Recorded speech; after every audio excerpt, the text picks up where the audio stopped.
Bang Sandiaga Uno awalnya digadang menjadi bakal calon wakil presidennya Mas Ganjar Pranowo, sehingga meninggalkan Gerindra, berubah menjadi jurkam atau ketua tim kampanye. Apakah ini keputusan final atau strategi memastikan Bang Sandi di depan Mas Ganjar lebih baik? Bagaimana menurut kalian? Menurut analisis saya,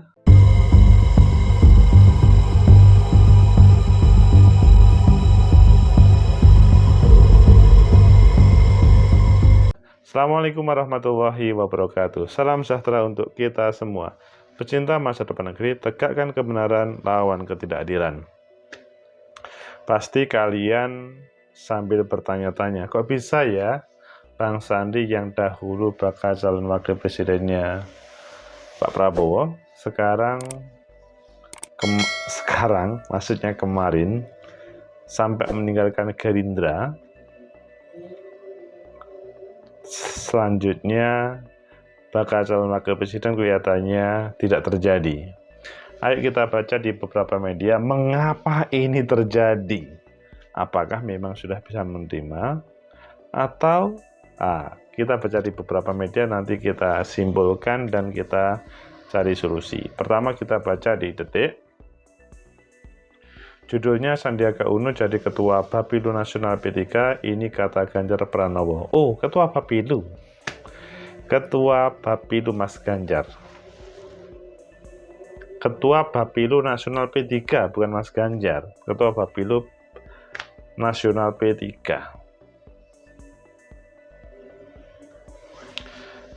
Kemudian yang kedua di Kompas, P3 resmi usulkan Sandiaga Uno jadi cawapres Ganjar Pranowo. Oh, masih tetap kok.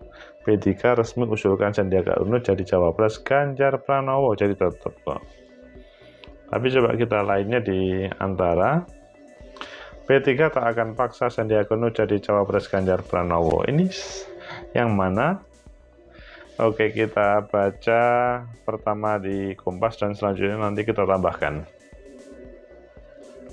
P3 resmi usulkan Sandiaga Uno jadi cawapres Ganjar Pranowo. Jadi pada waktu opening tadi kok kelihatannya sudah pasti tidak. Coba kita lihat. Jakarta Kompas.com, Partai Persatuan Pembangunan telah resmi menunjuk Sandiaga Uno untuk menjadi bakal calon wakil presiden Ganjar Pranowo. Keputusan itu disampaikan dalam rapat pimpinan nasional ke-6 P3 di Hotel Sultan, Senayan, Jakarta pada hari ini. Mengusulkan Bapak Sandiaga Uno sebagai calon wakil presiden untuk mendampingi calon presiden Ganjar Pranowo dalam pemilu 2024. Ujar Sekjen P3 Arwani Tomafi. Ia mengungkapkan dalam proses pengambilan keputusan para DPW sempat mengusulkan pelaksana tugas PLT Ketua Umum P3 Muhammad Mardiono juga maju sebagai bacawa pres. Tambah alternatif lain. Namun usulan itu ditolak oleh Mardiono yang ingin fokus memenangkan P3 pada kontestasi elektoral mendatang. Oleh karena itu, beliau fokus sebagai panglima tertinggi memenangkan P3 dalam pemilu 2024. Memang terjadi perbedaan ya untuk memenangkan dan sebagai calon. Padahal sebenarnya sinergi. Terakhir, Arwani menuturkan forum tersebut mendorong Mardiono untuk bernegosiasi dengan Ketua Umum PDI Perjuangan Ibu Megawati Soekarno Putri, mengamanahkan PLT Ketua Umum, memperjuangkan Bapak Sandiaga Uno menjadi cawapres kepada Ketua Umum PDI Perjuangan Bu Megawati, mendampingi Mas Ganjar pada Pilpres 2024. Ayo kita baca yang lain, yang kalau di Detik, Sandiaga Uno jadi Ketua Bapilu Nasional P3, ini kata Ganjar Pranowo. Jadi Ganjar mengatakan tugas Sandi tersebut menjadi suatu komitmen karena PDIP dan P3 sudah merumuskan bekerja sama. Hal tersebut pun sudah menjadi kesepakatan kedua partai. Bapilu Nasional P3. Ini maksudnya untuk P3 saja atau untuk Mas Ganjar? Kan tadi dicalonkan sebagai bakal calon wakil presiden. Sebelumnya P3 menutup rapat Rapimnas ke-6 hari ini, dan hasil Rapimnas P3 resmi menugaskan Sandiaga Uno sebagai Ketua Badan Pemenangan Pemilu Bapilu P3.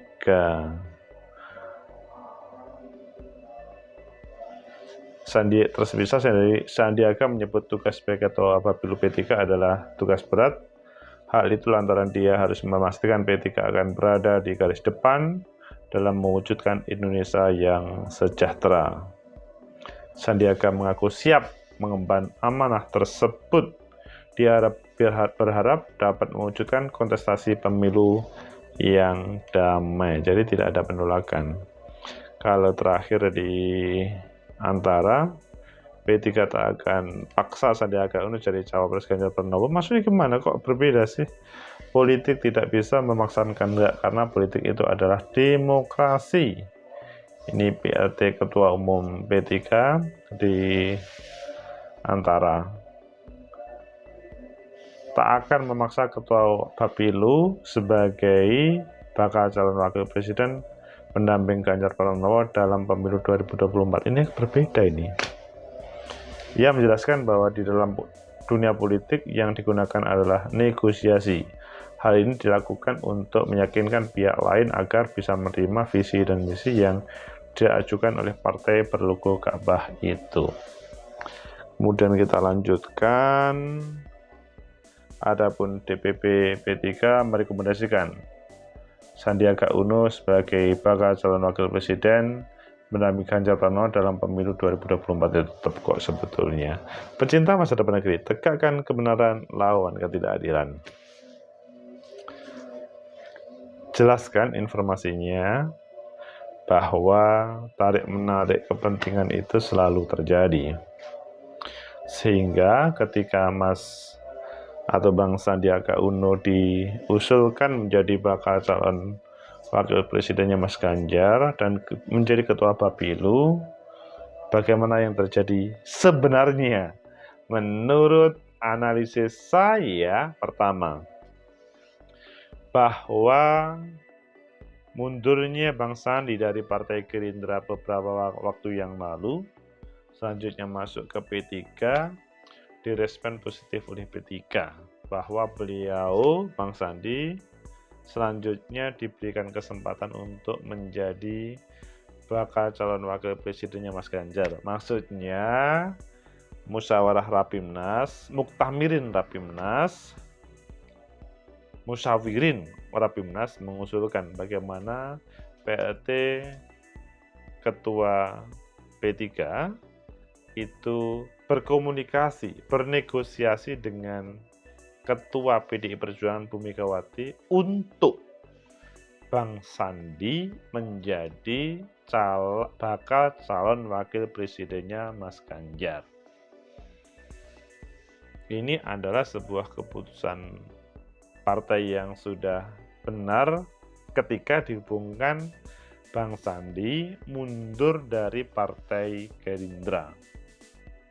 Di sisi yang lain, Bang Sandi diberi amanah untuk menjadi Ketua Bapilu P3. Ketua Bapilu Nasional P3 ini juga sebuah amanah yang tinggi. Jadi, apresiasi dari P3 terhadap Bang Sandi sudah layak, tidak kurang ataupun dibelokkan. Ini adalah memang apresiasi keberanian Bang Sandi untuk mengambil sebuah keputusan keluar dari Partai Gerindra dan selanjutnya ke P3. Padahal pada waktu 5 tahun yang lalu, Bang Sandi sebagai bakal calon wakil presidennya Pak Prabowo pada kesempatan ini disodorkan kepada Mas Ganjar. Meskipun kalau kita melihat keberadaan Pak Prabowo tetap lancar, maksudnya menuju bakal calon presiden masih tetap sampai hari ini. Apakah nanti keduanya akan berhadap-hadapan berkontestasi dalam kontestasi pemilu 2024, kita lihat selanjutnya. Kedua, bahwa Mas Ganjar sebagai bakal calon presidennya dari PDI Perjuangan, yang di situ P3 sudah menyatakan mendeklir Bang Sandi untuk menjadi, atau sebelum Bang Sandi mendeklir bahwa Mas Ganjar juga sebagai calon presidennya, maka menurut saya akan lebih baik usulan dari P3 tadi itu direspon secara serius.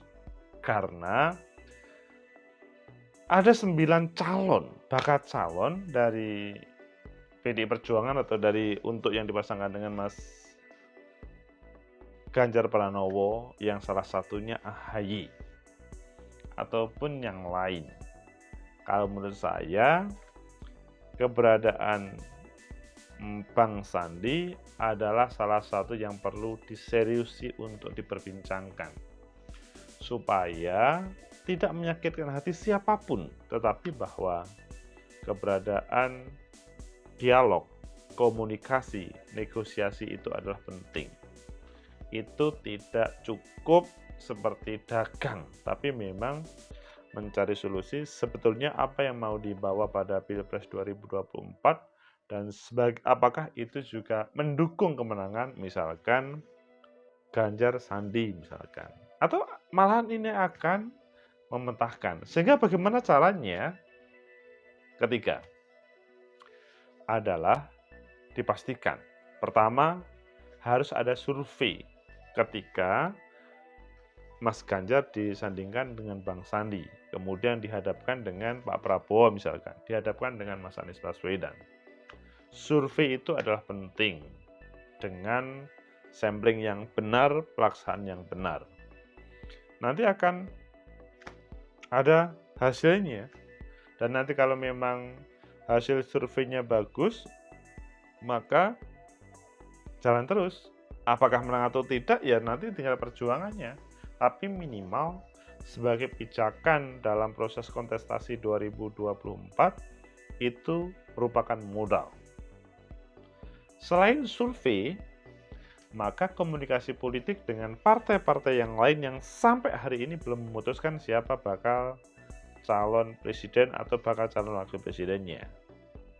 Memang tarik-menarik sih antara beberapa partai politik pada 2019 adalah pengusung Pak Jokowi. Pada kesempatan ini sudah mulai semburat. Misalkan kalian bisa melihat Partai Nasdem, jelas tidak ke Pak Prabowo, tidak ke Mas Ganjar, tapi Mas Anies Baswedan.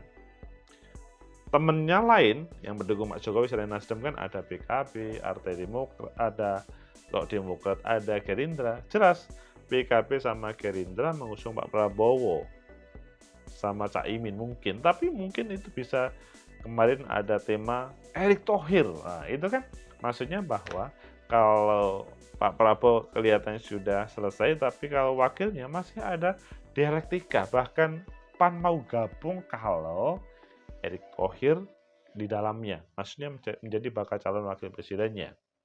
PKB pun ada usulan yang begitu. Nah, kembali kepada Bang Sandi dengan Mas Ganjar. Jadi, maksudnya Mas Ganjar sama Bang Sandi, selain survei dan kemudian